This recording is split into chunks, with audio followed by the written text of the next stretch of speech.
Baik, kita mulai sekarang. Ya, bisa kita mulai, Mbak. Ya. Assalamualaikum warahmatullahi wabarakatuh. Waalaikumsalam warahmatullahi wabarakatuh. Good afternoon, Bapak and Ibu, the honorable speakers for this workshop series, Professor Yazid Bastomi, Dr. Suharyadi, and Pak Nanang Zubaidi, PhD. For all the participants workshop, welcome to the workshop on corpus linguistic with the theme leveraging on homemade digital corpora to escort high school teachers to academic writing. I'm Afifa Ainia, and I will lead the session today. This workshop consists of six sections. It is open for public until the fifth session, and the last session will be special for MGMP team that will be held at Fakultas Sastra Universitas Negeri Malang. Today is the second session. The first session discussed about the introductory of corpus linguistic that was delivered by Professor Yazid Bastomi on August. And today, we have Pak Nanang Zubaidi, PhD, as the speaker who will explain the concordant on corpus and how to make homemade corpus from students' assignment. So, without further ado, let's give a warm welcome to Pak Nanang Zubaidi to deliver the materials. For Pak Nanang Zubaidi, time is yours. Thank you. Thank you very much. Terima kasih Bapak Ibu sekalian. Saya mohon sebelum saya memasuki materi, saya mohon Pak Suharyadi untuk memberikan sambutan dulu sedikit dan masukan sebelum kita mulai. Terima kasih. Monggo Bapak Arya.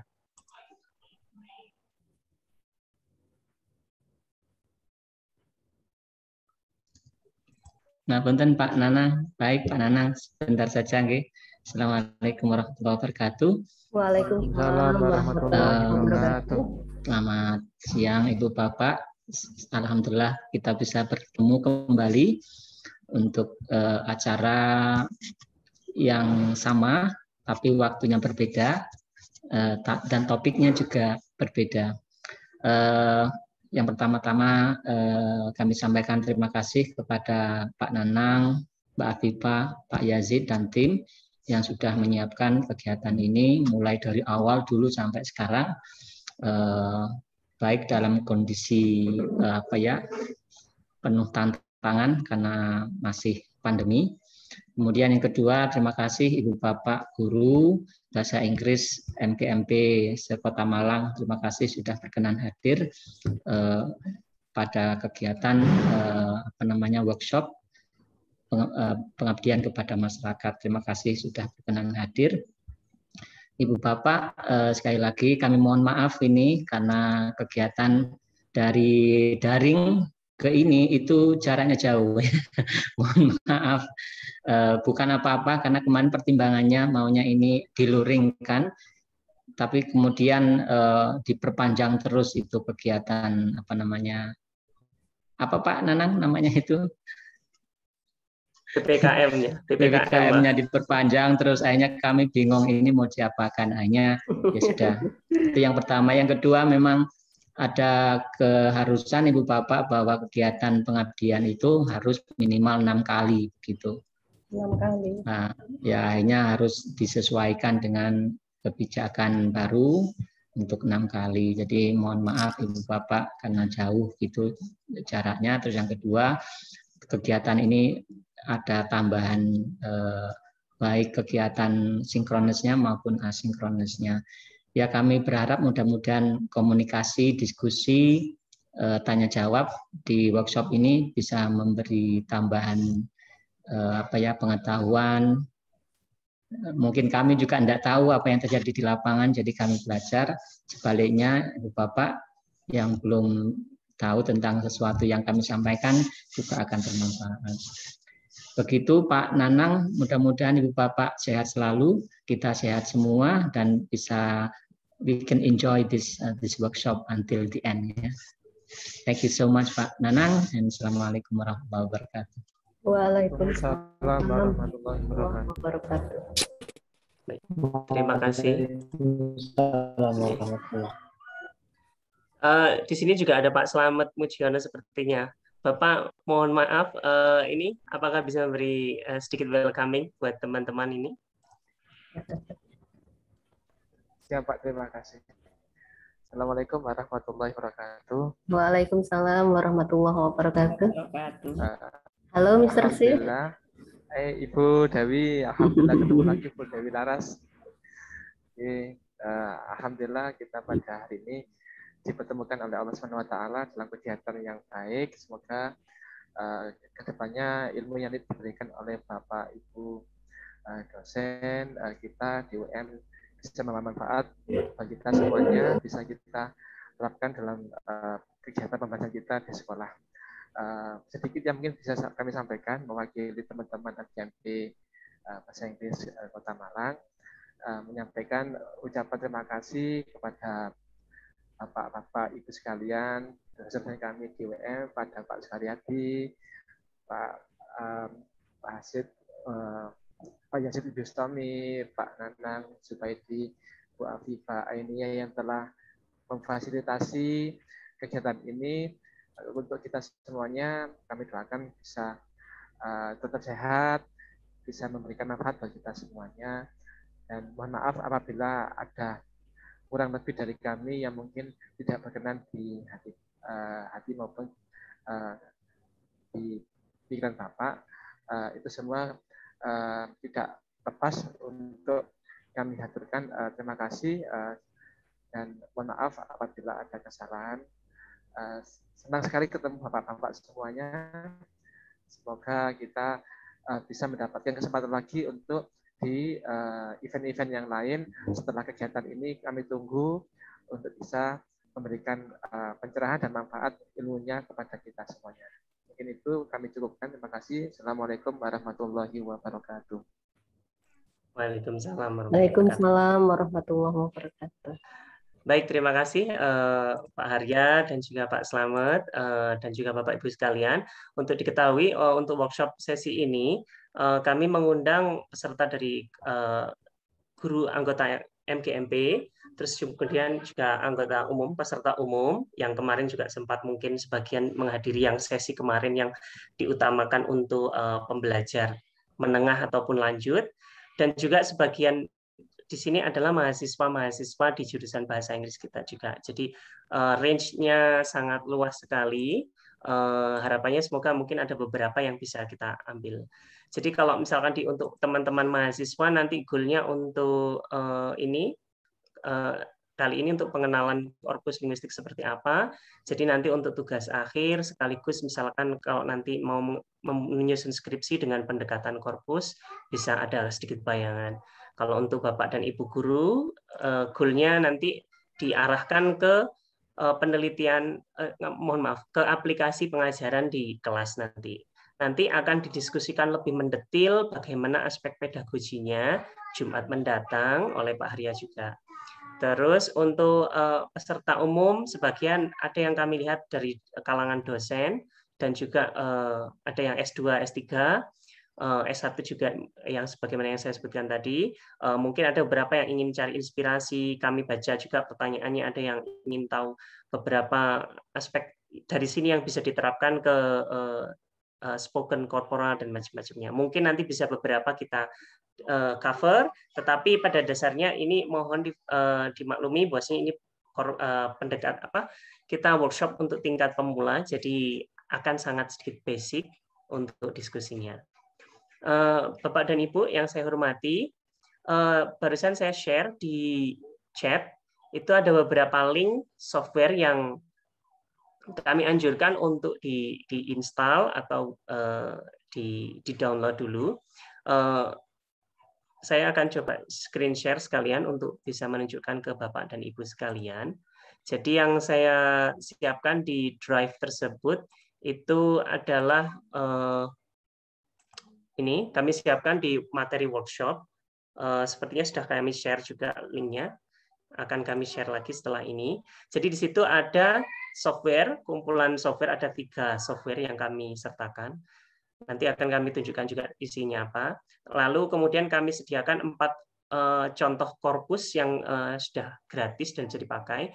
Brown Corpus ini terkenal, besarnya sekitar 1 juta kata token, sehingga agak berat kalau misalkan diakses menggunakan concordancer kita, tapi nanti kita juga coba kalau misalnya Bapak ingin tahu dan Bapak Ibu ingin tahu. Corpus of Indonesian ini buatan Leipzig Uni. Mereka punya korpus yang besarnya sampai ada yang 107 miliar atau 107 juta kata.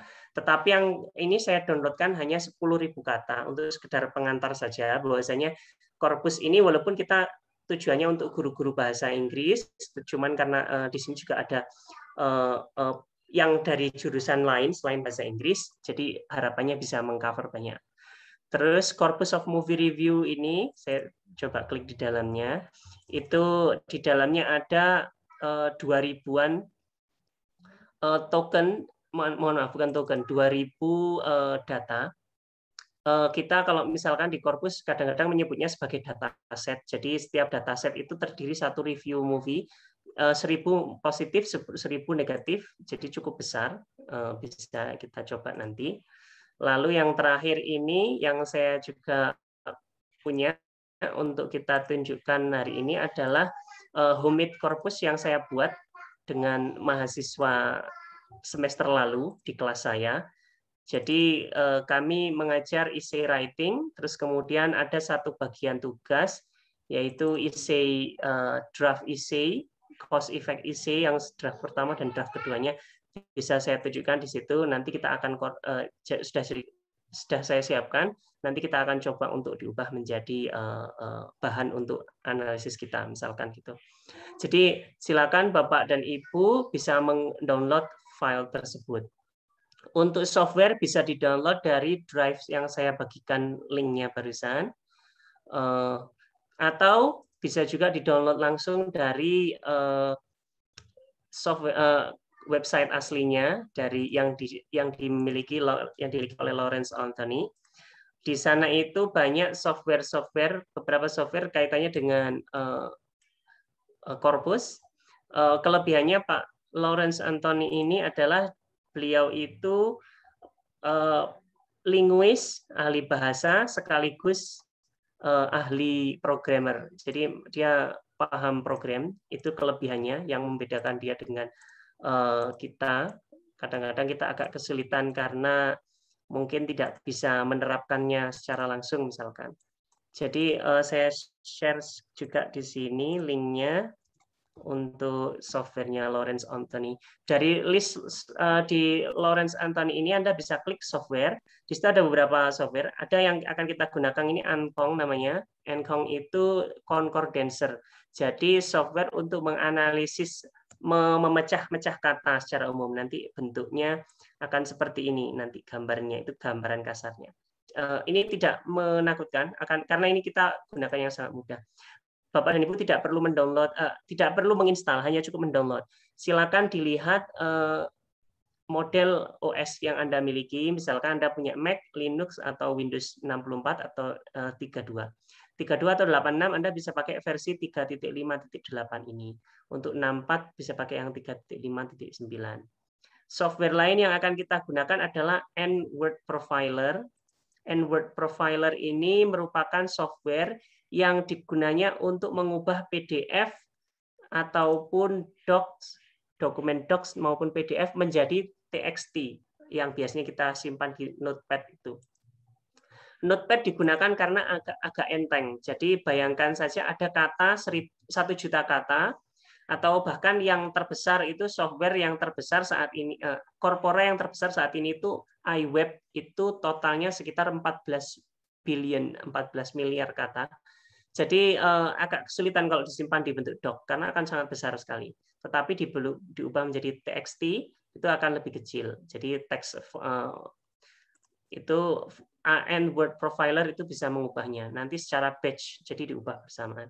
Terus yang ketiga ada namanya Saran. Saran ini bisa digunakan untuk freeware batch search langsung N plus replace langsung. Jadi kita punya 10 dokumen, kita ingin mengubah nama Nanang Zubaidi misalkan diubah menjadi NZ, seperti itu saja sebagai sinonim, sebagai akronim saja. Tidak perlu mengubah satu-satu, membuka dokumen satu-satu. Kita menggunakan share N ini, nanti kita bisa replace semua semua nama Nanang Zubaidi menjadi NZ seperti itu. Ini gunanya kalau misalkan kita ingin menghindari ada komplain dari orang yang tidak ingin namanya muncul misalnya seperti itu, ataupun kita ingin menggunakan term khusus untuk mengubah sesuatu. Baik, itu saja. Saya akan bolak-balik nanti ke bahan presentasi yang saya siapkan, sudah saya share juga di Google Drive. Terus juga nanti mungkin kita sambil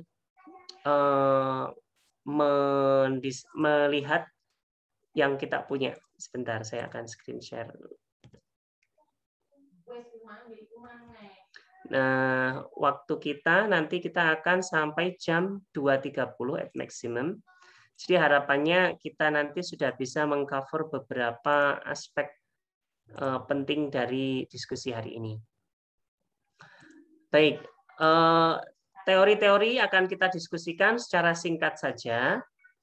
Nah, ini beberapa di sini kita akan mendiskusikan tentang concordance itu. Yang ini yang software paling basic yang kita perlu gunakan ketika kita mengaplikasikan corpora ini dalam studi ataupun kerjaan kita. Dan juga yang kedua untuk membuat homemade corpus. Yang pertama kita akan diskusikan dulu corpus, terus kemudian encong-nya itu fungsinya apa, baru kemudian bikin homemade corpus dengan beberapa alat dari encong tadi, dan kita menganalisisnya. Pada dasarnya ini sudah saya sampaikan di minggu sebelumnya, nanti bisa kita baca secara umum nanti secara sendiri-sendiri. Jadi intinya ini kumpulan dari authentic text yang akan kita buat. Nah, ini beberapa korpus yang terbesar yang saat ini ada. Ini ada di situsnya english-corpora.org. Itu yang terbesar tuh iWeb 14 billion. Terus kemudian yang saya pribadi pernah menggunakan COCA, Corpus of Contemporary American English dari website itu. Ada 1 billion token. Itu sekitar 1 miliar kata, itu sangat besar, cukup besar sebenarnya. Mbak Afifah, moderator kita juga menggunakan COCA ini di studi beliau. Dan ada beberapa korpus lainnya yang juga besar di situ. Cuman intinya ini mayoritas tidak bisa di-download. Jadi Bapak dan Ibu harus menggunakan di website-nya mereka yang cukup powerful sebenarnya. Nah, kita sebenarnya tidak perlu menggunakan korpus yang besar ini karena kita fokusnya ke penerapannya di kerjaan kita yang kecil, misalkan pengajaran. Jadi kita fokus ke tugas mahasiswa. Nanti kita skupnya di homemade korpus. Tujuannya untuk korpus ada banyak. Kita fokusnya kalau misalkan di pengajaran, harapannya kita bisa nanti scaffold pembelajaran, mendampingi sama mengiringi pembelajaran anak-anak kita. Terus untuk mengeksplor bahasa dari model baru. Nah, kita akan langsung ke encong. Mohon Bapak dan Ibu bisa mendownload dari situs yang ada di sini, softwarenya encong itu, ataupun bisa dari drive saya tadi. Kalau sudah, Anda tinggal klik, itu softwarenya portable, jadi tidak perlu diinstal sama sekali. Jadi saya pribadi lebih suka yang portable karena lebih aman dan tidak. Nanti tampilannya kalau misalkan kita sudah mencari search, itu akan muncul seperti ini. Tapi kita nanti akan pada tahap yang setelah ini yang saya akan memperkenalkan dulu beberapa fiturnya. Jadi encong ini bukan concordancer satu-satunya, bukan corpus tool satu-satunya. Ada banyak sekali corpus tool yang di luar sana. Kemarin sesi kemarin itu Pak Prihantoro dari Undip itu menggunakan CQP Web dari Lancaster Uni. Terus di UM dulu sepertinya Pak Yazid dan tim itu menggunakan Wordsmith untuk concordancernya. Saya terus Mbak Afifah menggunakan encong. Terus beberapa ada banyak lainnya seperti Sketch Engine ini yang sistemnya berbayar di internet. Jadi kita unggah data kita terus kita bisa menggunakannya. Dan beberapa lainnya. Tapi kita gunakan encong itu alasannya karena ini mudah, enteng, kecil softwarenya, terus kemudian gratis dan user friendly. Harapannya cukup user friendly, agak mudah untuk aplikasinya. Jadi kita akan mengilustrasikannya habis ini. Untuk goal-nya itu sebagaimana saya juga lihat ada yang menuliskan di kolom pertanyaan ketika pendaftaran, itu ada yang tertarik tentang frasiologi sama aplikasi dari Concordancer ke Pragmatics. Sepertinya itu bisa kita coba dan itu bisa kita lakukan dengan Concordancer sederhana semacam Encong ini. Tentu itu tidak berkaitan software mana yang paling lengkap, tapi mana yang Bapak dan Ibu bisa paling mudah untuk menavigasikannya.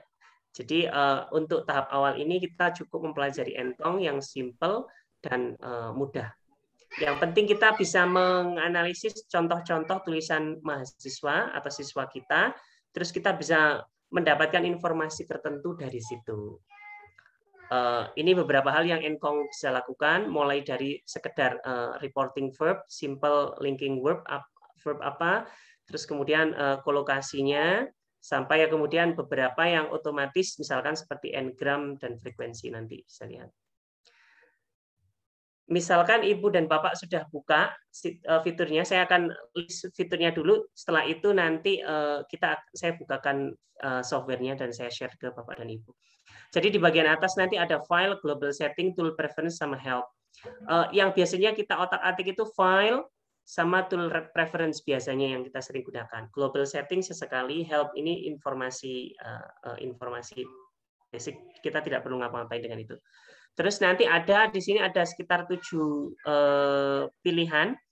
Concordance ini yang paling basic yang kita gunakan, plot, terus kemudian file view, cluster, collocate, word list, dan keyword listnya. Bapak dan Ibu mungkin jika belum memasukkan datanya mungkin tidak bisa melihat, makanya saya beli contoh, lihat dulu seperti ini biar lebih mudah dulu. Jadi kalau nanti yang diklik concordance, nanti kita akan masukkan datanya. Setelah ini kita simulasikan. Nanti setelah Anda klik concordance, di situ akan di-list, misalkan Anda keywordnya language, nanti akan di-list semua language, kata kunci language yang muncul dalam tulisan atau bahan yang Anda masukkan tadi. Itu di sana tidak bisa disortir untuk di tahap awal di concordance itu. Hasil awalnya tidak bisa disortir. Jadi akan ada besar, kecil semacam ini. Tetapi nanti ada fasilitas sortir untuk kita bisa case, kita lihat case-nya misalkan kita pingin yang besar duluan di atas, yang kecil di bawah L-nya semacam itu. Atau yang ada S-nya languages ataupun language itu nanti bisa diatur. Terus yang kedua, loncat sedikit, file view itu setelah kita concordance tadi, nanti jika Bapak dan Ibu klik di bagian salah satu ini, nanti akan dilompatkan ke file view-nya. File view itu di teks aslinya tulisannya seperti apa. Jadi kalau kita ingin analisis discourse analysis, pragmatics, itu arahnya dengan kita akan melihat di file view ini lebih sering.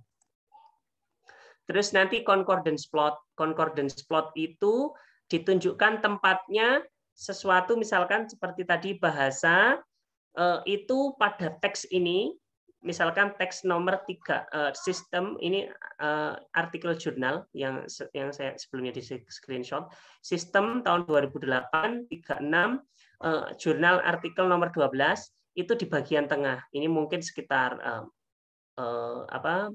metodologi atau apa gitu. Terus kemudian di artikel yang lain nomor 6 di bagian depan.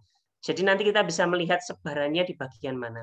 Ini nanti juga bisa di zoom, ada alat untuk zoom juga, fitur untuk zoom juga. Terus kemudian kolokasi, ini menunjukkan kolokasi dari pasangan yang kita masukkan. Apa ya? Search yang kita, keyword search yang kita masukkan. Misalkan language in, language of, language the, atau the language, second language. Jadi di sini tidak ada perbedaan antara kanan atau kiri, yang penting dia pasangan saja. Terus di n-gramnya nanti lebih mendalam, kita bisa melihat kalau misalkan kita pilih tokennya 2 kayak gitu, misalkan sebelahannya R kanan ataupun misalkan L yang kirinya 2, nanti bisa langsung muncul pasangan learning, language error, language learners, dan macam-macam. Jadi imajinasinya nanti kita bisa menunjukkan ke mahasiswa atau siswa kita bagian mana dari tulisan itu yang kita tertarik untuk menunjukkan. Misalnya kita mencari sesuatu error di bidang copula tubinya, atau misalkan jamak tunggalnya dan macam-macam, itu bisa kita menunjukkan. Bahkan akan ada laporan frekuensi dan range-nya juga. Yang selanjutnya ini adalah word list.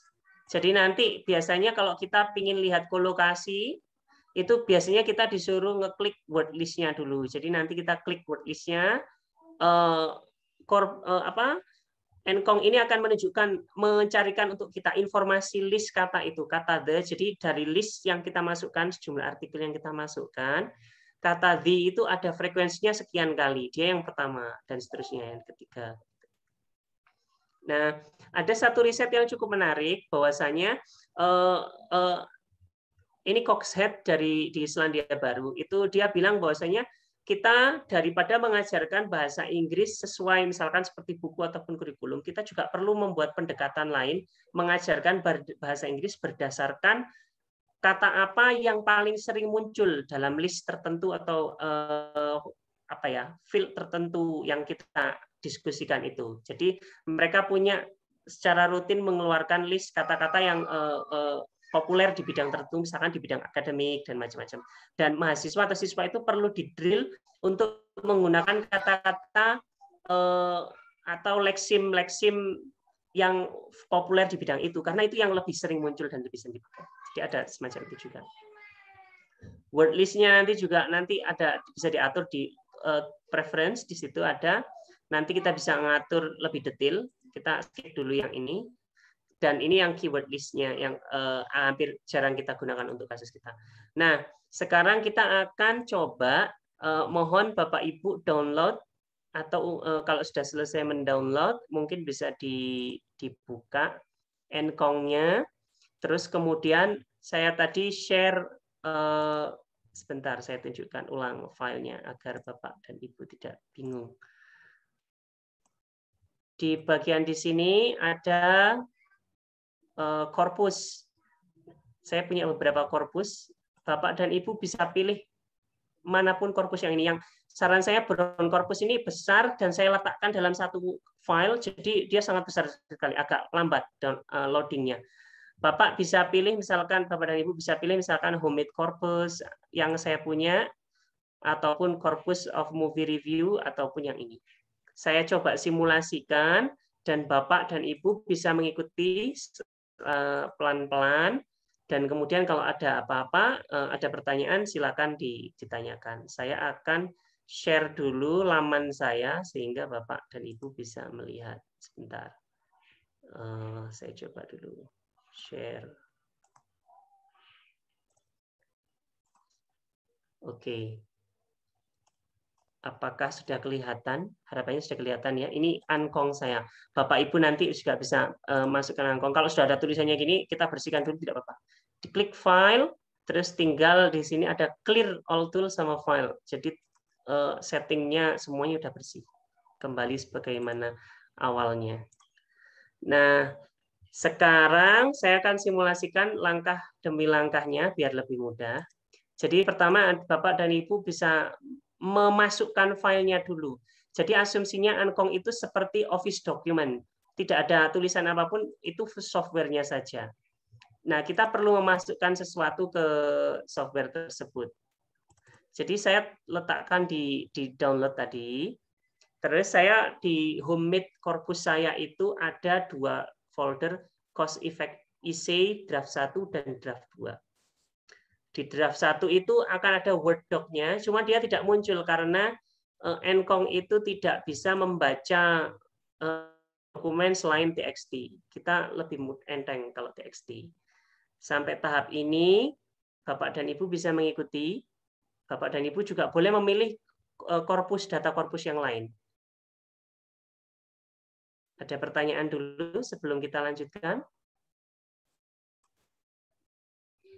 Tidak ada ya. Baik. Setelah nanti dipilih, silakan dipilih. Di situ ada banyak. Semuanya udah TXT. Ini tulisan mahasiswa saya. Bapak Ibu bisa pilih manapun yang dikehendaki atau semuanya. Kalau semuanya tinggal Bapak dan Ibu klik salah satu Ctrl A. Semuanya akan terpilih. Kalau dipilih beberapa, misalkan saya ingin milih 10 yang pertama, diklik nomor pertama, terus kemudian Bapak dan Ibu pencet Shift, terus kemudian nomor terakhir yang Anda pilih. Sisanya tidak terpilih. Atau kalau ingin yang non-sequential, yang tidak urutan, saya ingin beberapa anak saja, misalkan yang pertama, yang ketiga, yang kelima, dan ketujuh. Semacam ini juga bisa. Setelah itu Anda tinggal klik open, maka file itu sudah masuk ke concordancer Anda. Di sini ada pertanyaan dulu Bapak, Ibu. Silakan. Tidak ada, J. Baik, saya lanjutkan dulu. Saya menggunakan bahasa Indonesia biar lebih mudah untuk difahami. Di sini yang pertama, misalkan seperti ini, kita periksa dulu. Kalau ini sudah terloading dengan sempurna, kalau diklik file view itu biasanya akan muncul. Kalau tidak muncul berarti dia tidak sempurna, tidak muncul. Kadang-kadang perlu nunggu beberapa detik seperti itu, karena energinya mungkin tidak cukup kuat memorinya. Yang bagian kedua juga sama, bagian ketiga dan keempat ada. Nah, setelah ini sudah file view-nya sudah ada, Bapak Ibu tinggal sudah kita bisa bekerja. Misalkan kita ingin tahu problem sesuatu, misalkan kaitannya dengan penggunaan das misalkan atau do misalkan, kita tinggal klik aja do misalkan. Kita hit start atau enter. Nanti concordancer akan mengurutkan bagian mana saja yang ada kata do di situ. Di bagian kanannya dan bagian kirinya sudah ada. Sebenarnya ini program ini sebenarnya ada potongan di sini ini. Jadi ini sebenarnya ada dua tabel, cuman tabelnya tidak kelihatan. Jadi bagian kanan dan bagian kanan dan bagian kiri ini ada di dua tabel terpisah. Bapak dan Ibu misalkan tertarik melihat sebagian saja, tidak keseluruhannya, maka kita bisa men-select beberapa. Saya contohkan dulu misalkan kita mau mengcopy ini. Misalkan, saya ingin mengcopy beberapa. Jadi Bapak Ibu bisa mengklik sekali, maka akan kita disort di sini salah satunya. Mengklik 2 kali, maka kita akan mensortir kata tersebut. Dan diklik 3 kali, maka bagian ini akan tersortir. Bagian yang di kanan ataupun yang di kiri. Nah, kalau misalkan Bapak Ibu ingin semuanya tersortir, maka Bapak pencet Ctrl, terus kemudian diklik di kata itu. Mohon maaf, kembali lagi. Pencet Ctrl dulu dan klik. Nah, seperti itu. Bapak juga boleh menahan kontrolnya, terus kemudian misalkan kita ingin delete yang bagian ini yang ada do-nya besarnya ini, tinggal dipencet Ctrl, gini, dan Anda delete. Setelah Anda delete, ini data ini tidak hilang dari teks aslinya. Jadi ini tetap ada. Sebagai pengenalan, di bagian sisi kanan ini ada filenya, nama filenya. Hampir sama dengan bagian sisi kiri. Ini bisa di-delete juga, tidak ditunjukkan. Cuman biar lebih mudah saja. Maksudnya, kalau di sisi kiri ini adalah dokumennya, ada 4 dokumen. Kalau di sisi kanan, itu lebih spesifik dokumen itu ada di mana. Jadi misalkan seperti ini, teks yang kedua ini ada 2 do, menggunakan 2 do. Terus yang teks yang Ananda Rizky ini punya 1, 2, 3. Kalau Anda ingin mensortirnya, Anda tinggal klik sort, maka nanti bisa di-sort berdasarkan file juga, atau di-sort berdasarkan kriteria yang lainnya. Jadi seperti itu. Baik. Sampai tahap ini, sebelum kita lanjutkan, ada pertanyaan dulu. Apakah bisa mengikuti langkah saya, atau perlu saya ulangi lagi?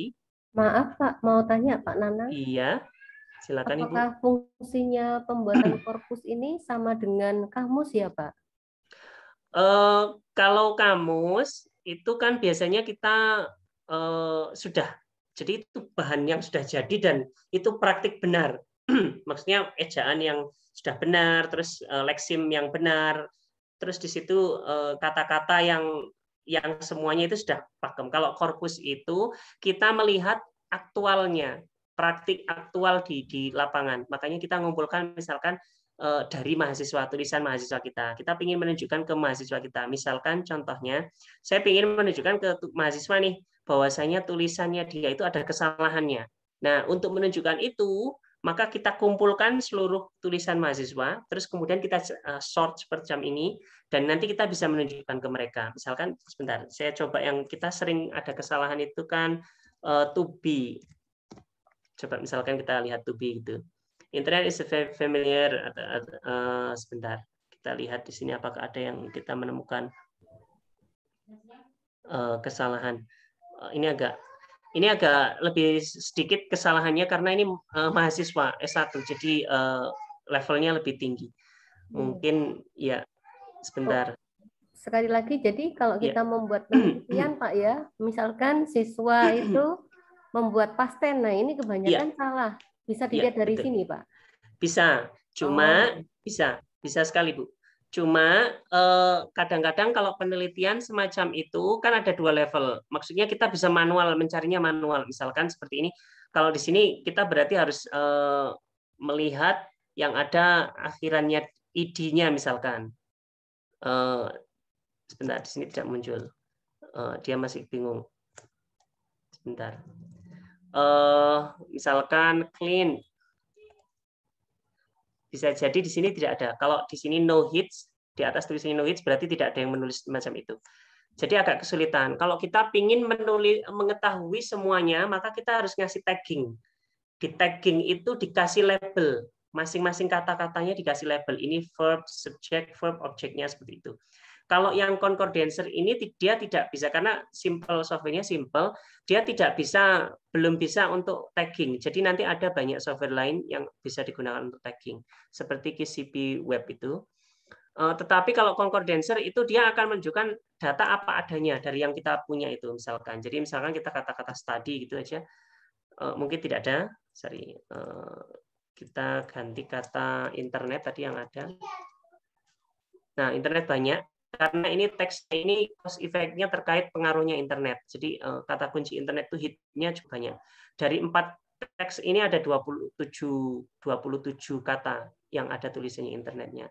Nah, dari sini itu kita melihatnya cukup manual kalau misalkan menggunakan concordancer. Tetapi ini yang paling simple. Kalau tagging itu berarti kita harus melabeli masing-masing satu-satu kata itu, terus kemudian setelah dilabeli baru diotomatiskan. Jadi misalkan di sini misalkan ya tagging itu nanti intinya seperti internet itu ada labelnya apa kata benda, terus a lot of misalkan ada adverb, activity kata benda dan macam-macamnya. Semacam itu taggingnya. Nanti dari situ Ibu bisa mencari verb 2 atau past tense-nya seperti apa. Tetapi kalau misalkan yang lebih simpel misalkan seperti pasif pakai by kayak gitu itu bisa. Karena dia akan muncul pencariannya sistemnya itu berdasarkan kata, di kolom pencarian itu bisa dibatasi berdasarkan kata, besar kecilnya huruf, ataupun menggunakan regex-nya itu. Jadi seperti itu. Ini agak simpel. Kalau tagging itu agak lebih kompleks dan sangat energinya cukup banyak. Tetapi kalau untuk guru-guru, mungkin kita bisa tunjukkan semacam ini, diperlihatkan ke siswanya misalkan. Jadi kaitannya misalnya pasif, nanti bisa muncul apakah sudah benar dia caranya menggunakan pasif seperti apa, diikuti apa dan macam-macamnya. Atau to be semacam itu bisa, sangat mudah sekali. Baik, sudah bisa ya Bapak Ibu ya. Pertama Bapak Ibu masukkan dulu filenya, pilih filenya. Berarti sebelum itu berarti kita harus punya filenya, datanya siswa atau mahasiswa kita dong Mas. Ya betul. Nanti kita di sesi bagian kedua, setelah ini nanti kita akan mempelajari sedikit tentang itu. Nah, ini concordancer salah satunya. Kalau setelah dilihat, misalkan kita pingin yang ini, yang id, ada yang ini. Nah, take the stress out by giving. Ini kan berarti bukan pasif. Itu bisa misalkan kita pencet kontrol dan diklik kata ini, berarti tersortir, tinggal dipencet delete. Semacam itu. Carried out by children, prevented are done by them, it is bad, dan seterusnya. Oke, berarti setelah kita tahu ini, misalkan kita ingin tahu konteksnya, tulisannya seperti apa, Bapak Ibu bisa klik kata by-nya itu, nanti diarahkan ke file view, di mana kata itu muncul dalam teks tersebut. Dan jika ada bagian lain yang juga mirip, masuk dalam pencarian, maka dia akan highlight juga. Seperti itu. Jadi seperti ini yang bisa kita lakukan dengan concordancer. Kita juga bisa melihat misalkan data internet tadi. Mohon maaf, saya gunakan internet karena keluarnya banyak, jadi akan lebih mudah untuk dilihat. Di plotnya di mana? Berarti 3 teks yang ada kata internetnya. Teks keempat sama sekali tidak menyebut internet. Nah, itu di bagian teks itu ada satu teks dari ini mahasiswa ini yang dia memiliki banyak sekali, ada 17 kata kunci internet. Kita bisa melihat misalkan dengan mengklik ini. Itu jadi dengan di situ bisa dilihat. Terus kemudian kalau kita ingin zoom di bagian bawah ada untuk zoom. Jadi misalkan ini banyak sekali. Kalau kita pakai Brown yang 1 juta kata itu misalkan kata kunci you gitu kan pasti banyak sekali munculnya. Itu pasti perlu di zoom untuk melihat lebih detail. Kalau seperti ini tidak perlu di zoom, tapi bisa Anda zoom. Bapak Ibu, kalau misalkan banyak sekali kita ingin misalkan nomor 7 dan 8 ini mepet kayak gitu karena dia menggunakan kata internet 2 kali. Internet kayak gitu, dia mepet itu kita ingin mengklik salah satu, kita bisa zoom. Nah, setelah di zoom nanti akan dimunculkan. Ini yang bagian tadi dan seterusnya. Bisa dikembalikan lagi. Jadi ini bisa kita ingin menunjukkan misalkan kita ingin memberi feedback dan macam-macamnya. Lalu kolokasinya misalkan kita juga periksa dulu n-gramnya di sini tidak muncul, belum muncul saat ini. Kita hit start, nah dia akan muncul. Jadi internet itu yang paling dekat itu sering disebut berbarengan itu adalah off internet. Jadi bla bla bla bla off internet ataupun yang ini yang paling sering frekuensinya tertinggi the internet. Nah, yang ada yang lebih kecil lagi misalkan internet addiction atau by internet dan macam-macamnya. Saya pingin klasternya lebih dari 3 misalkan. Anda tinggal mengubah, misalkan frekuensinya bisa diubah. Kalau yang munculnya sekali tidak usah dimunculkan. Anda tinggal ubah misalkan minimal frekuensi sama range-nya misalkan. Anda klik lagi Anda klik lagi start, nanti dia akan diubah semacam itu. Nah, jadi yang frekuensinya sedikit tidak muncul. Terus posisi termnya di kanan ataupun di kiri. Misalkan di kiri juga bisa. Ini saya pilih probability tadi. Sebenarnya tidak perlu. Kita bisa pakai frekuensi saja. Karena ini yang biasanya paling sering kita pakai. Jadi tidak muncul yang frekuensinya lebih dari 1 yang sering digunakan oleh mahasiswa kita atau nah seperti ini. Terus kolokasinya ini kalau misalkan kita ingin frasiologi, kajian frasiologi, di sini biasanya kalau di kolokasi belum di list word listnya frekuensi masing-masing kata nanti akan muncul peringatan ini. Jangan khawatir, Anda tinggal klik masuk ke word list, terus kemudian Anda susun word listnya, dia akan muncul diurutkan, otomatis diurutkan oleh ini enkongnya, kata yang paling sering muncul apa. Jadi bahkan dari kata-kata yang misalkan kalimat misalkan siswa kita punya 10 tugas mahasiswa, kata-kata di sini seberapa banyak itu juga bisa muncul. Bahkan kita juga bisa ngecek seberapa banyak kemiripan antara satu anak dengan yang lain. Apakah ada yang nyontek ngeplek misalkan seperti itu. Asalkan perubahannya itu misalkan kita bisa batasi. Misalkan kita meyakini bahwasanya kemungkinan anak-anak itu miripnya itu 5 kata atau 10 kata. Jadi kita range-nya dibuat 10 kata, nanti dia bisa mencarikan untuk kita. Cuma kadang-kadang kan itu misalkan mereka disuruh menulis dari teks, misalkan ada satu teks, terus kita minta tanggapan mahasiswa atau siswa kita terhadap teks itu. Kadang-kadang kan ada beberapa kata yang dipinjam dari teks awalnya yang kira-kira sama, sehingga kemungkinan kecenderungan ada kesamaan itu tinggi. Nah, seperti itu kalau untuk kasus semacam itu ya kita perlu pendekatan kualitatif, kita perlu melihat juga bagaimana filenya sebenarnya, teksnya sebagaimana. Baik, ini sudah panjang lebar kita di bagian ini. Apakah kita perlu simulasi lagi untuk ini, Bapak Ibu? Kita bisa lanjut ke tahapan berikutnya atau mau dicoba lagi yang ini? Silakan kalau ada pertanyaan. Coba dulu, Pak. Baik, kita coba ya. Saya bersihkan lagi biar Bapak Ibu juga bisa mengikuti lagi. Bisa di file, clear all tool and files. Hilang semuanya, settingnya juga hilang. Nah, silakan Bapak dan Ibu buka enkongnya masing-masing. Terus kemudian setelah Anda buka enkong, Anda bisa klik file. Di situ ada dua, mau buka files atau direction. Kalau files itu lebih fleksibel karena kita bisa memilih file mana yang mau kita include-kan. Kalau direction itu folder, jadi otomatis satu folder akan kita ambil. Untuk yang saat ini saya coba yang direction. Misalkan kita ingin melihat seluruh siswa kita bagaimana. Saya tadi taruh di download. Filenya yang tadi saya taruh di download misalkan. Nah, yang datanya tadi, sekarang kita mau coba yang second draft. Di situ sudah saya bikinkan folder txt. Bapak dan Ibu tinggal coba klik txt. Nanti akan muncul seluruh list tulisan mahasiswa yang ada di sini. Nanti saya simulasikan juga bagaimana mengconvert dari Word ke txt. Kita lihat di file view, misalkan Anda klik satu, kalau sudah muncul, berarti teks itu sudah terbaca sebagai txt dan seterusnya semacam ini. Oke, sampai tahap ini sudah bisa, Bapak Ibu. Ya, baik. Kemudian kalau sudah, kita baru mulai pencariannya di concordance-nya. Nah, kita mau ngapain gitu? Misalkan saat ini kita mau diskusi apa gitu ya? Saya kurang paham kurikulumnya sekarang seperti apa. Misalkan kita ingin melihat news item. apa? Gimana Ibu? Mungkin news item teks misalnya. Kalau anak SMA kelas 12.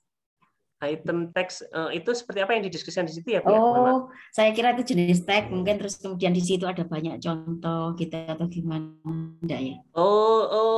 Mungkin misalkan mahasiswa atau siswanya diberi tugas misalkan untuk menuliskan teks teks tersebut, terus kemudian kita buat jadi txt, terus kita impor bersama, nanti kita bisa dapat teksnya mahasiswa itu atau siswanya. Tetapi kemudian kita perlu apa ya? Memerinci lagi dari news item itu apa yang kita pingin lihat misalkan kita misalkan pingin stating atau misalkan contohnya sekedar state misalkan kata-kata stating, Anda bisa klik start untuk pencariannya. Oh berarti cuma satu tulisan yang ada isinya tentang itu. Ini karena memang ini paragraf tugas mahasiswanya ini cost effect, jadi memang mungkin tidak begitu relevan. Misalkan yang lebih simpel mungkin misalkan misalkan I would like to kayak gitu, punya misalkan to terus ditambah verb kayak gitu, itu bisa kita pencet misalkan to. Ada banyak sekali, ada sekitar 318 hasilnya di situ. Nah kemudian di situ kan ada banyak sekali yang tidak relevan karena to diikuti dengan nomina dan macam-macam. Kalau yang tadi Ibu kalau misalkan ingin menganalisis past tense-nya saja berarti perlu. Kalau yang seperti ini kita perlu manual untuk menganalisisnya. Jadi misal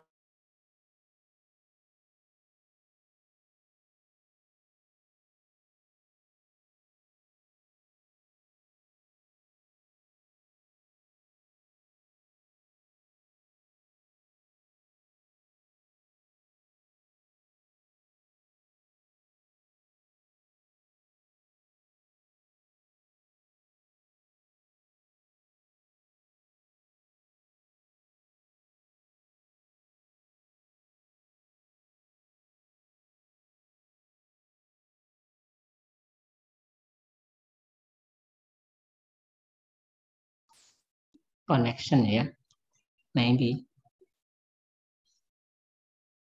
Kok nggak ada suaranya ya? Connection. Kayaknya koneksi. Ya, kok hilang ini? Koneksi sepertinya. Oh. Tunggu sebentar.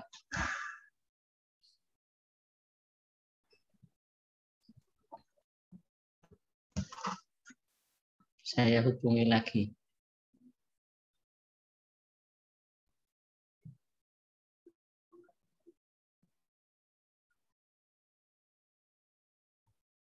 Mohon maaf Bapak Ibu, hilang sinyal saya. Baik, misalkan kita ingin mengklik satu-satu, memilih satu-satu, berarti tinggal dipencet kontrol yang ada di keyboardnya Bapak Ibu, tinggal diklik bagian mana saja yang mau disortir, dibuang misalkan. Ini all. Mohon maaf Pak Nanang belum share screen. Oh, mohon maaf. Baik, saya ulangi lagi sebentar. Nggak kelihatan. Ya, bentar saya share screen lagi. Mohon maaf. Sudah kembali muncul nih. Misalkan kita ingin mensortir teks ini kan ada macam-macam tuh, diikuti kata benda, tuh diikuti verba dan macam-macam. Kalau misalkan kita ingin mensortir hanya tuh yang diikuti verba saja yang kita ingin lihat, maka yang bagian yang tidak relevan bisa disortir dengan cara pencet kontrol, terus kemudian diklik yang mana saja yang mau dibuang. Kalau tidak jadi yang tinggal pencet ulang. Sorry, bentar. Saya salah pencet. Tinggal di delete. Hilang nanti. Semacam itu. To another person tidak berlaku. To as hoaxes to avoid boleh. To baby boomers. To all communication delete. Nanti hilang. Semacam itu Ibu Bapak. Terus nanti saya ingin mensortirnya berdasarkan abjadnya. Nanti bisa diklik di bagian bawah itu ada sort. Tinggal disortir, nanti akan muncul berdasarkan abjad. To a fatal ini kan berarti tidak bisa dipakai. Berarti ini bisa kita buang. Pencet to. Kalau kita sudah yakin yang ini sampai ini tidak bisa dipakai, setelah tahan kontrol, pencet shift, diklik lagi. Nanti otomatis beberapa tersortir. Tinggal di delete. Semacam itu Bapak Ibu. Ini juga sama.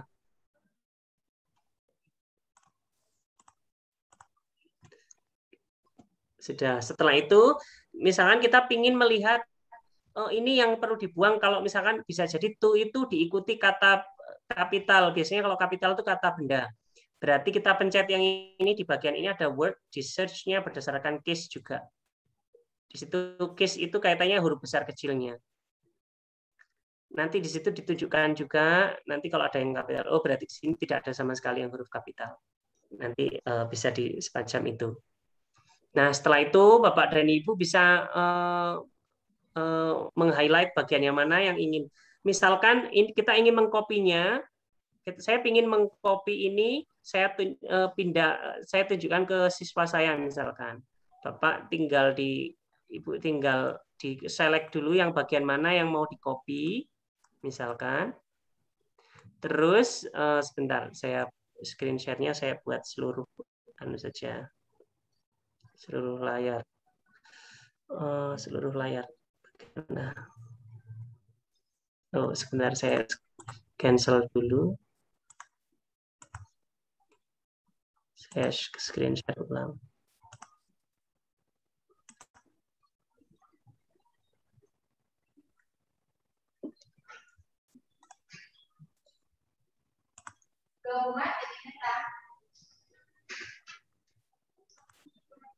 Sebentar, saya agak lupa.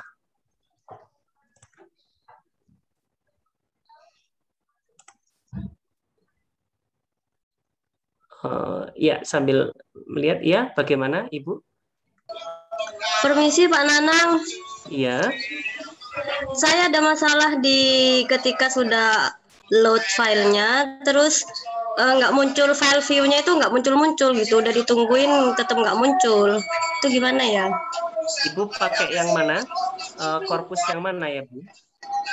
Yang cause effect itu yang dicontohin Pak Nanang itu. Oh iya. Harusnya muncul. Itu sampai yang di TXT tadi ya Bu ya? Yang di an-nya. Iya, iya. Sebentar saya coba ulang lagi. Enggak, apa karena laptop saya atau karena encoding saya gitu? Saya kurang tahu. Sepertinya harusnya encoding-nya itu standar saja. Jadi mungkin kita misalkan baik, saya coba share. Misalkan kita taruh di Excel ataupun jadi file yang punya Ibu tadi, misalkan setelah kita copy, itu kita bisa pindah ke manapun. Jadi karena ini copyable, jadi bisa dipindah kemana saja. Sebentar, saya coba screen share ulang. Oh iya, tidak bisa.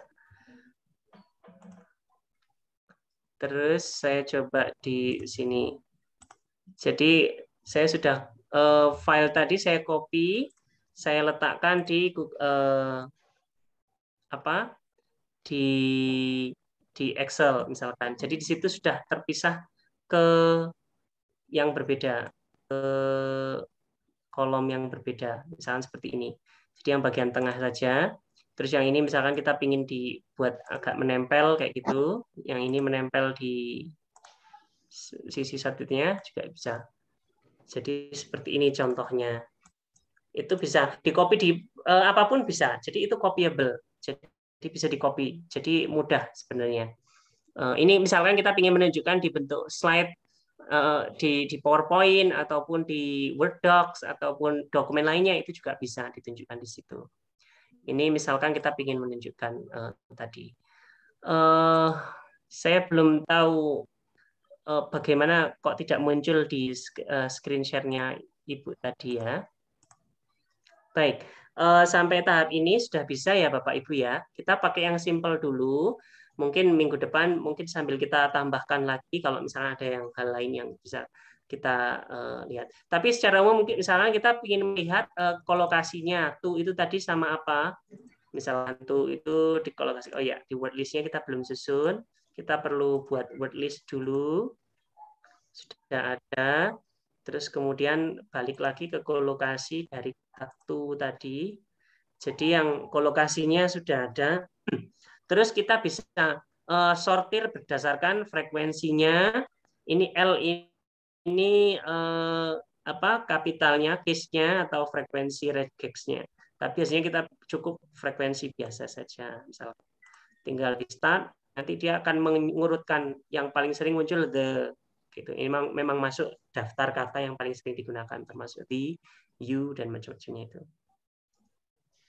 Dan seterusnya, itu kita bisa lihat. Baik, untuk tahap yang ini kita stop dulu, biar kita bisa melanjutkan lebih mudah. Kita coba masuk ke bagaimana cara membuat bahannya itu. Jadi, saya akan simulasikan di sini. Untuk cara membuat bahannya, sebentar, saya kasih teorinya dulu. Cara membuat korpusnya. Sebentar. Screen share. Nah, ini saya bisa skip dulu yang ini. Nah, yang kedua kita akan diskusi di sini itu adalah homemade corpus. Jadi yang dimaksud dengan homemade itu pokoknya DIY, do it yourself, bikinan, personal, self compile. Pokoknya semua yang kita bikin sendiri itu berarti homemade. Tujuannya lebih spesifik karena itu berguna dan sudah banyak penelitian yang menggunakan homemade corpus ini. Alasannya kalau homemade corpus itu kan itu korpus dari bahan atau subjek yang kita ajar misalkan. Jadi itu lebih spesifik ke mahasiswa atau siswa kita, maka lebih baik. Prosesnya pertama kita menyeleksi dulu bahannya, terus kita konversi bahan itu menjadi bentuk TXT. TXT itu yang bisa dibuka di Notepad kalau di Windows-nya Ibu Bapak. Terus kemudian kita cek, kita simpan, terus kemudian kalau misalkan perlu dibereskan lagi bisa. Yang kita akan gunakan adalah software namanya N-File Converter ini. N-File Converter itu software untuk mengubah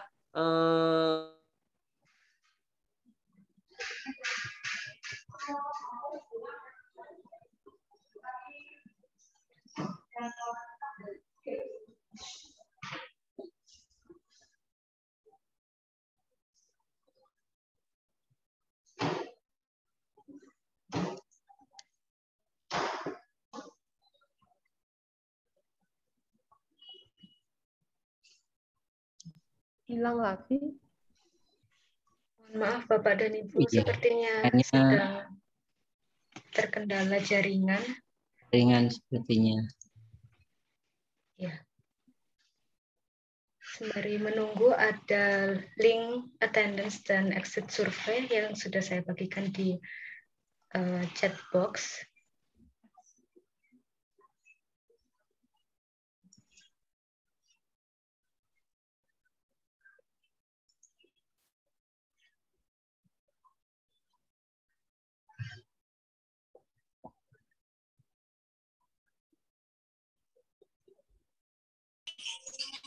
Mohon maaf, Pak Nanang masih mute, Pak. Mohon maaf. Saya tidak sadar. Yang sekarang kita akan berusaha membuat korpus dari tulisan yang kita punya atau dari tugas mahasiswa atau apa. Jadi kalau misalkan Anda kemarin dalam pertanyaan di pendaftaran itu saya tanya, Anda menyimpan tugas mahasiswa di mana? Apakah di Drive ataupun di laptop Anda atau di mana? Mayoritas menjawab di internal Drive, tapi banyak juga di urutan kedua sekitar 39% itu menjawab di Drive.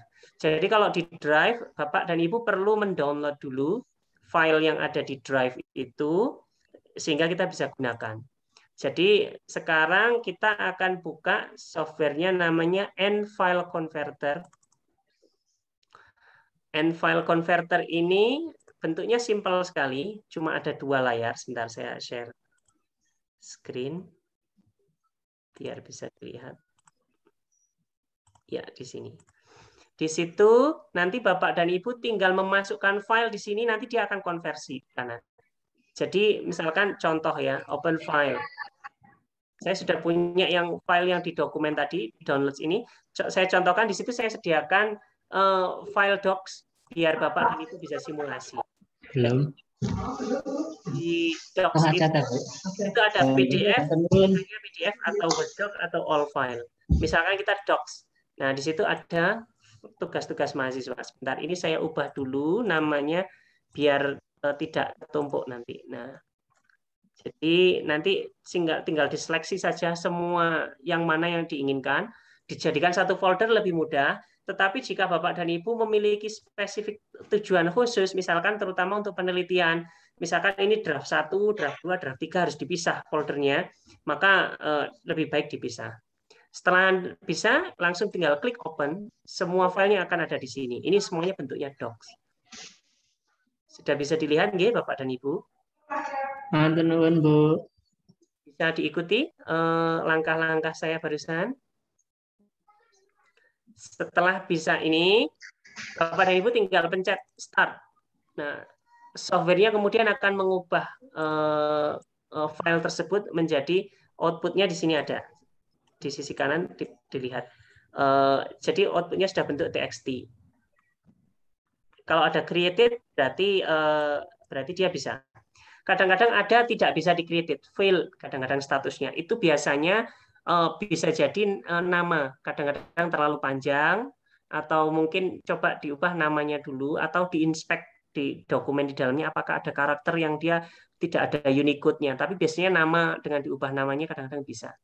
Baik, sementara sudah kita ubah seperti ini, nanti kita tinggal menuju ke drive kita tadi. Sebentar saya ubah tujuannya. Sekarang sudah bisa. Nanang boleh tanya? Ya, silakan. Silakan Pak Sony. Apakah harus TXT ya Pak ya? Kalau mayoritas concordancer itu minta TXT, karena yang enteng itu Pak. Oke, jadi semua harus di-convert ke TXT nggih? Betul, betul. Oke. Makanya itu kadang-kadang ada karakter khusus yang misalkan dia dari bahasa yang misalkan bahasa Korea, Jepang ataupun Mandarin yang dia punya label khusus, kita harus cari alat concordancer yang kira-kira bisa menampung itu. Atau jenis notepad-nya yang saya sarankan, yang saya rekomendasikan itu Notepad++ itu karena dia digunakan untuk programming untuk berbagai banyak bahasa. Jadi dia cenderung bisa dipakai untuk itu daripada yang Notepad biasa. Sama-sama. Setelah Bapak Ibu masuk nanti saya akan contohkan di sini ya. Kalau saya klik download, jadi nanti di draft 1 yang saya tadi, nah ini ada folder baru. Yang ini tadi yang teks yang kita konversi tadi. Di situ ada folder baru. Nah, ini semuanya udah dalam bentuk TXT. Bapak dan Ibu bisa dicoba diklik nanti dia akan muncul bentuk TXT seperti itu. Nah, setelah kita punya file ini, maka artinya kita sudah setengah jalan punya homemade corpus itu. Setelahnya baru tahap berikutnya adalah kita perlu memerinci lagi. Apakah kita perlu mengecek apakah file name-nya perlu dibuat anonim atau tidak. Kalau tidak ada masalah sama sekali, ya tidak masalah. Kalau misalkan ada masalah file name, maka berarti kita perlu mengubahnya. Misalkan seperti ini, saya perlihatkan. Kalau misalkan ini kita perlu file name, berarti harus di-rename. Di blok saja semuanya. Diklik kanan, rename. Misalkan Anda buat data seperti ini, maka dia akan otomatis kan berubah semua Ibu Bapak. Jadi dengan ini mungkin biasanya kalau ini bukan isu kalau di Indonesia, tapi kalau misalkan di luar negeri itu kadang-kadang kan privasi itu menjadi isu besar. Jadi seperti itu.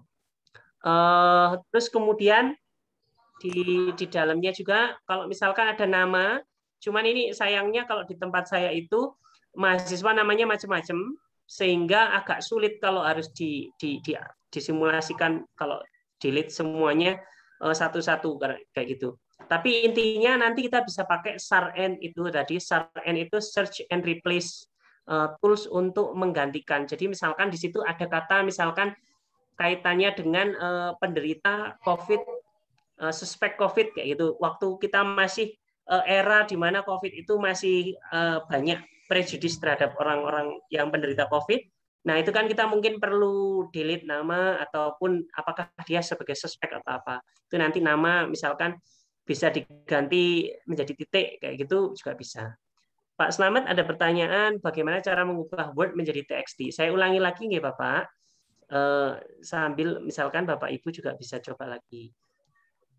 Kita punya software namanya N-File Converter. Apakah sudah kelihatan di sini?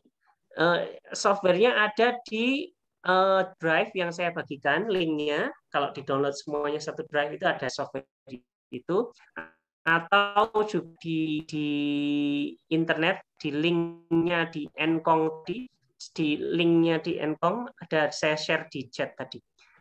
Bapak Ibu bisa misalkan di sini quit dulu misalkan ya, close file dulu, sorry biar hilang. Terus Anda simple sekali prosedurnya, file, open file atau direction. Bedanya sebagaimana yang saya sebutkan tadi, kalau open file itu kita bisa untuk sortir folder mana atau bagian mana yang kita ubah. Sementara kalau direction itu berarti satu folder akan dimasukkan semua. Misalkan kita ingin sekarang mencoba mengubah PDF dari PDF atau doc karena sesuai pertanyaannya doc. Nah di situ akan muncul. Jadi nanti Bapak dan Ibu bisa pilih di formatnya ini, format doc yang ingin diubah, atau semuanya kalau misalkan di situ juga ada PDF, ada docnya, semuanya campur jadi satu bisa. Nah, terus kemudian Anda pilih misalkan semuanya atau kita ingin selektif saja. Saya ingin nomor 1, nomor 2, 3, nomor 5, 6, nomor 7, 8. Misalkan seperti ini. Anda tinggal klik mana yang dikehendaki dengan cara sambil ditahan kontrol ditahan di keyboard, terus kemudian diklik bagian mana saja yang ingin dipilih. Setelah itu Anda klik open. Bapak Ibu klik open, tidak usah dibuka filenya. Setelah di open, kita konfirmasi ini benar atau enggak filenya. Kalau tidak cocok, mungkin bisa diulangi lagi prosedurnya dengan close files. Tapi kalau sudah benar, misalkan Anda tinggal pencet start saja. Jadi seperti itu. Tujuannya kita buat jadi TXT itu, kalau TXT kan no formatting, jadi akan lebih mudah di search, terus kemudian lebih enteng di ukuran. Jadi seperti brown corpus yang saya share di atas itu, ukurannya kalau nggak salah itu tadi saya jadikan satu itu sekitar 6 mega atau 8 mega. Itu 1 juta kata, lebih dari 1 juta kata. Kalau misalkan dibentuk dalam docs, itu bisa besar, kira-kira 100 mega lebih sepertinya, tergantung dari formatnya. Kalau tidak ada formatnya lebih mudah. Tetapi misalkan di sini nanti mungkin akan sudah muncul sekarang. Mohon maaf, kita lanjutkan dulu. Nah, di sini sudah muncul. Jadi input filenya docs, terus kemudian outputnya menjadi txt. Sudah dibikinkan statusnya, sudah terbentuk juga. Kalau gagal dia akan muncul fail. Misalkan dokumennya ada passwordnya, itu juga kemungkinan gagal juga ada. Saya coba sekarang yang PDF misalkan. Saya coba cari dari dokumen lain di download list download saya. Ada surat tugas misalkan, bukan. Kita coba surat. Ini ada teks yang ini. Ini ada teks, ada bahasa Inggrisnya. Mukasyafatul Qulub ini teks. Ada bahasa Inggris dan bahasa Indonesia. Kita coba start. Apakah nanti akan muncul? Nah, karena dia besar dan bentuknya PDF, dia mungkin prosesnya lebih lama. Tapi nanti setelah jadi, nanti akan muncul bentuk PDF, teks, TXT, bisa jadi akan muncul dan bisa jadi tidak. Untuk tanya jawabnya langsung sekalian ini saja ya, Bapak Ibu ya. Silakan kalau misalkan ada pertanyaan juga, karena kita waktunya cukup terbatas setelah ini. Nah, sudah setelah ini nanti akan muncul ini cuman karena ada ini Mukasyafatul Qulub ini agak besar Pak, jadi baru agak lebih lama. Sekarang kita akan coba kita ke laman downloads kita. Di halaman downloads, di situ ada teks. Kalau tidak salah harusnya akan muncul di sini. Mukasyafatul Qulub tadi harusnya ada di sini. Cuman di sini tidak muncul. Sebentar. Saya periksa lagi Mukasyafatul Qulub. Sepertinya tidak muncul di sini. Iya. Baik, mungkin perlu kita coba di folder yang lain mungkin. Tadi karena ada 2 step. Yang pertama sudah terbentuk, terus kemudian ditambahi 1 file lagi, mungkin agak missing. Tetapi intinya seperti itu, Bapak dan Ibu, bisa dibuat. Jadi nanti kalau perlu di-rename nama, ya tinggal di-rename nama saja. Kalau perlu di-rename kontennya, ada software juga yang disediakan di situ namanya SARN itu.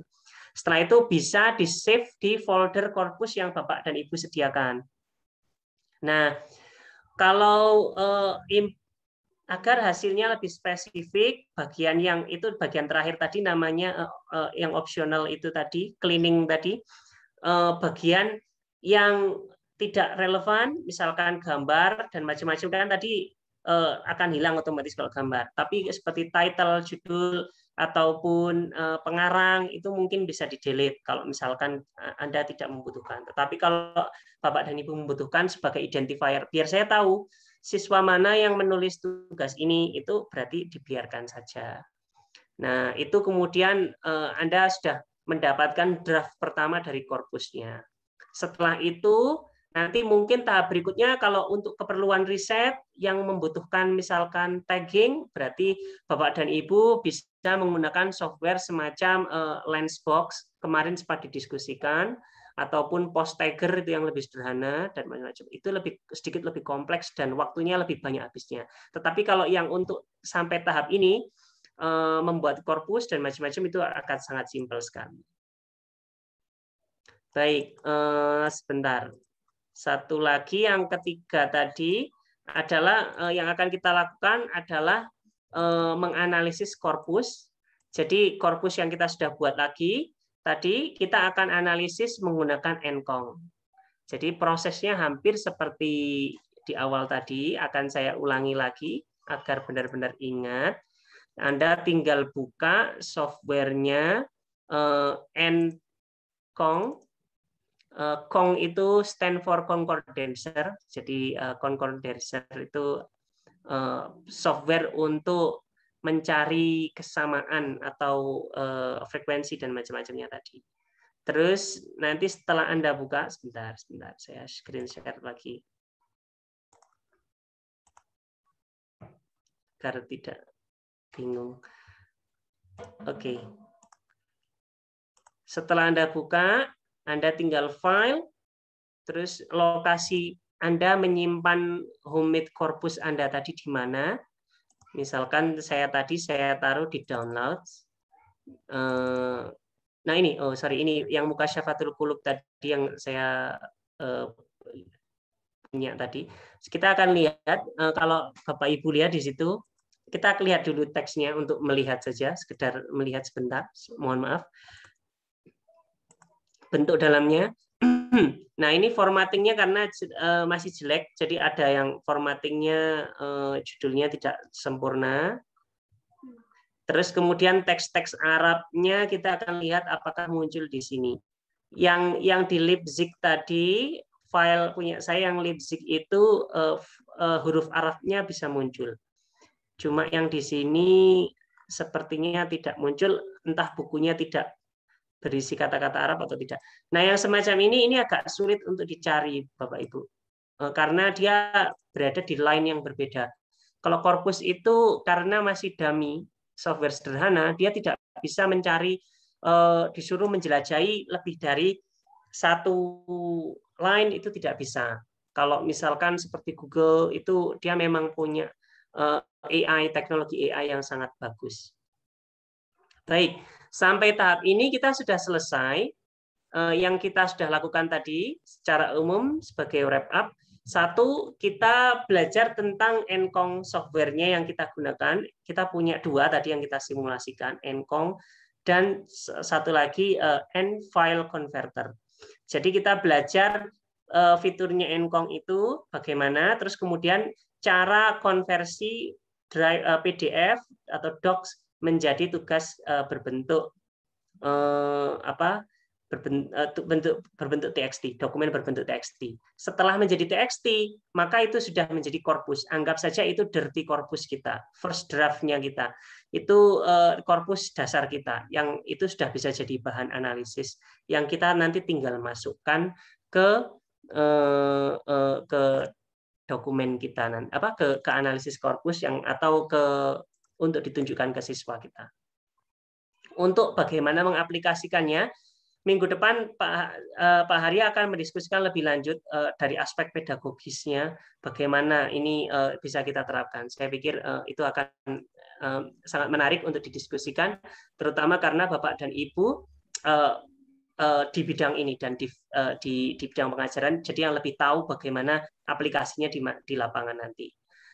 Nah, sampai tahap ini kami cukupkan dulu. Sebelum masih ada beberapa waktu, silakan kalau Bapak dan Ibu ada pertanyaan. Mohon disampaikan kalau ada pertanyaan. Silakan. Silakan jika ada pertanyaan bisa langsung maupun di kolom chat. Betul.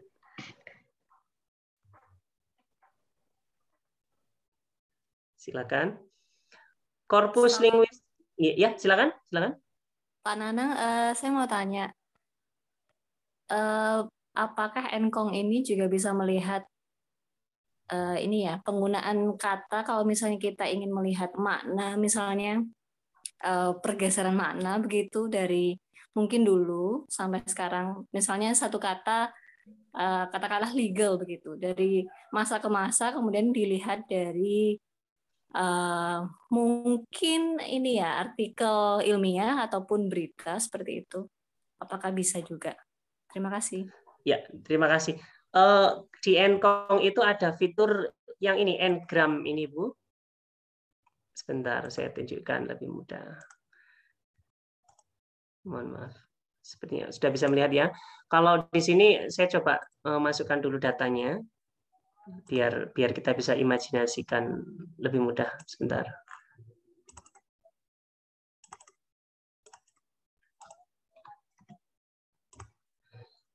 Baik, sudah muncul di sini. Misalkan saya tidak tahu kata apa yang mungkin yang paling mudah ya internet saja. Misalkan seperti ini, kayak hitnya paling banyak munculnya. Nanti kita ada analisis namanya cluster atau n-grams di sini. Ini hampir mirip dengan n-gram yang ada di Google. Pada prinsipnya itu menunjukkan frekuensinya kata-kata itu seberapa banyak di situ misalkan. Ini di sini tidak di sebentar. Oke. Kita coba sort by frekuensi saja lebih mudah. Nah, ini ada padu padanannya seperti ini, yang ini bisa dimunculkan. Tetapi kalau misalkan Ibu itu sepertinya yang dianalisis itu pinginnya semacam analisis diakronis, penggunaan kata legal pada tahun ini, tahun ini, tahun ini. Kalau misalkan asumsinya ini datanya itu punya perbedaan tahun di sini, mungkin kita bisa akan muncul data di sini yang bisa di concordance-nya akan muncul. Terus nanti kita perinci masing-masing, kita select dulu per tahunnya, baru kita analisis manual. Di n-gramnya juga nanti bisa muncul. Tapi yang lebih mudah nanti mungkin dilihat di plotnya ini. Jadi bayangkan saja ya, misalkan ya, plot 1 ini teks tahun 1930, 1940, 50, 60, 70, 80, 90, sampai 2000. Bisa jadi nanti akan ada perubahan frekuensi. Nah, dari situ nanti kita bisa coba masuk ke lebih mendalam ke frekuensinya itu. Jadi seperti itu. Kita tidak bisa membantu analisis maknanya, tetapi approach-nya korpus itu minimal data yang besar itu tadi bisa disederhanakan sehingga kita bisa mudah melokasikan, menemukan lokasinya atau di mana tempatnya atau paduannya seperti apa. Tapi nanti analisisnya tetap harus kita berperan lebih besar di situ. Seperti itu, Bu Fia. Baik, lebih ke frekuensi penggunaannya ya, Pak? Sementara mungkin frekuensi sama kolokasinya mungkin kalau misalkan itu bisa menggambarkan. Tetapi selain itu misalkan contohnya ya, jadi dari frekuensi nanti kan kita akan diarahkan ke file view-nya, nanti dari situ kita bisa lihat kanan kirinya. Atau kalau misalkan kita pakai approach-nya korpus linguistik, yang dimaksud dengan ini konteks itu kan kalau di korpus linguistik itu yang dimaksud konteks itu ya keyword in konteksnya itu konteks itu ya kanan kirinya seperti apa bilangnya. Karena kita ngomongkannya, membicarakannya itu data yang jumlahnya ribuan atau jutaan misalkan. Atau kalau datanya kecil ya tidak masalah. Jadi kita yang dimaksud dengan konteks itu seperti ini aja, bukan konteks paragraf dalam satu paragraf itu seperti apa. Karena biasanya kalau approach-nya korpus itu kita cenderung ke arah itu saja, generalisasi simple semacam itu. Baik, terima kasih Pak Anang. Sama-sama. Ada dari Bu Yayu, fungsi dari korpus itu untuk menyimpan data kita. Jika yang dimaksud dengan menyimpan data itu agar datanya bisa masuk di Encong ini, mungkin tidak, Ibu. Lebih ke fungsi dari korpus itu untuk menunjukkan penggunaan asli dari bahasa itu. Misalkan kita ingin melihat anak-anak kita itu penggunaan tensisnya seperti apa atau to be-nya seperti apa, kayak gitu, itu bisa digunakan dengan korpus ini. Tetapi kita tidak bisa menggunakan itu untuk menyimpan data, karena ini bukan semacam drive, itu bukan semacam itu, Ibu. Ada Gamora Nathaniel, silakan. Iya Pak, terima kasih. Silakan. Saya mau bertanya tadi, bapaknya tadi bilang kalau yang di awal itu korpus itu bisa digunakan untuk penelitian untuk discourse analysis sama pragmatik itu. Gimana ya Pak? Apa yang diteliti gitu? Makasih. Terima kasih. Discourse analysis dan pragmatics itu kan penelitian. Jadi kita mengacu ke konteks misalkan seperti itu. Jadi yang kita lakukan di korpus itu lebih ke approach-nya. Kita approach pendekatannya menggunakan pendekatan korpus. Jadi dengan kita jadi kalau zaman dulu misalkan diskurs itu kan ngumpulin koran terus dipotong-potong, kita buat clipping satu-satu kayak gitu. Nah, kalau dengan adanya misalkan semacam concordancer ini, data-data itu misalkan kita digitalisasikan, bisa kita digitalisasikan, kita masukkan dalam folder kita, terus kita analisis dengan concordancer. Concordancer nanti membantu untuk mencarikan posisi kalimat itu di mana. Jadi lebih simpel saja. Itu untuk mengidentifikasi pattern-pattern yang berulang-ulang misalkan itu bisa digunakan arahnya di sana kalau misalkan untuk discourse analysis ataupun pragmatics. Kalau misalkan umpatan, misalkan Anda ingin melihat pragmaticsnya dari umpatan dalam bahasa Jawa misalkan. Kita kumpulkan dulu korpusnya, terus kemudian kita identifikasi dengan itu.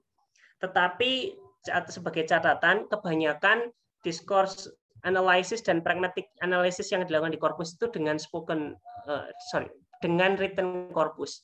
Kalau spoken corpus itu agak lebih sulit, karena biasanya kalau analisisnya lebih mendetil itu kan kita butuh di tagging dan macam-macam. Itu kalau di spoken itu kan sulit dan besar energi yang harus dihabiskan. Biasanya makanya orang-orang itu pendekatannya spoken corpusnya ditranskrip, transkripnya baru dianalisis lebih mendetail.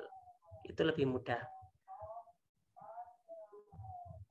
Ya, semacam itu ya. Baik, terima kasih. Masih ada lagi? Sepertinya sudah tidak ada.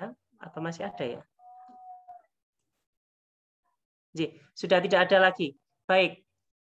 Untuk kegiatan berikutnya, mulai besok sampai hari Kamis mendatang, kita ada proyek 1, Bapak dan Ibu kami manipulasi sendiri di rumah, terus kemudian di screenshot bentuknya itu. Dan yang kemudian yang kedua, jika Bapak dan Ibu memiliki korpus tugas mahasiswa atau apa, nanti kami akan menyediakan drive. Bapak dan Ibu silakan diupload ke drive tersebut tugas mahasiswa. Kalau misalkan dalam Google Drive, linknya saja di-share di kami.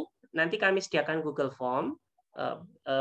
Belum final tadi Google Form-nya. Akan kami share di grup. Silakan Bapak Ibu mengisi di sana. Itu sebagai aktivitas mandiri kita.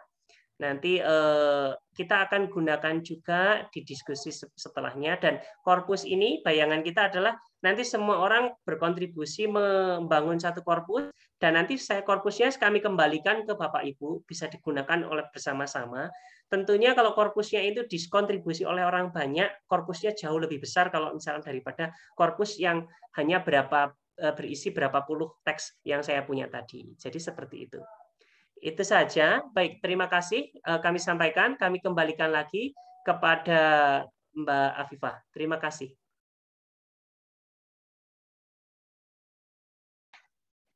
Baik, terima kasih banyak Pak Nanang atas pemaparan materi dan juga penjelasan mengenai korpus linguistik Ancon ini. Harapannya semoga Bapak dan Ibu peserta dapat mengikuti dengan baik yang ada di Google Classroom maupun nanti minggu depan bisa hadir kembali. Ya, terima kasih atas kehadirannya pada siang hari ini. Sampai jumpa di workshop sesi selanjutnya. Wassalamualaikum warahmatullahi wabarakatuh.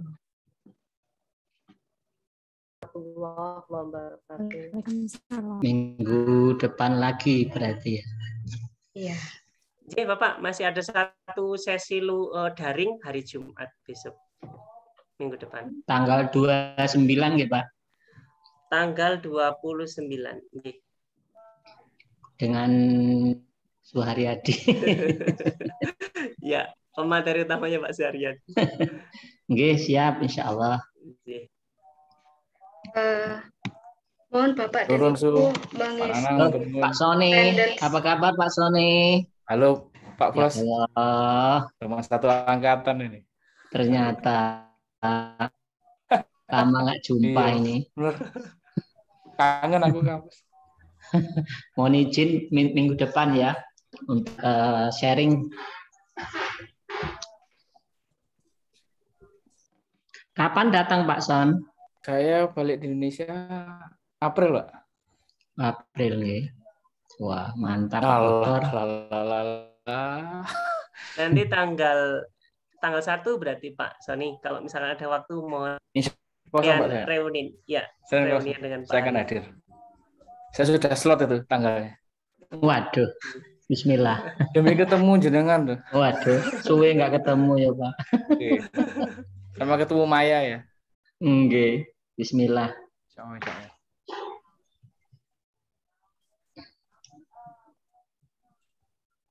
Nggih, matur nuwun Bu Bapak. Manten nuwun Pak Sami Nanang. matur nuwun Cinta. ya. Pak Terima kasih Pak. Nggih. Pak Terima Sul. kasih Bapak Ibu. Oke. Matur nuwun, bisa lihat ya Makasih Pak ya. ya. Matur nuwun.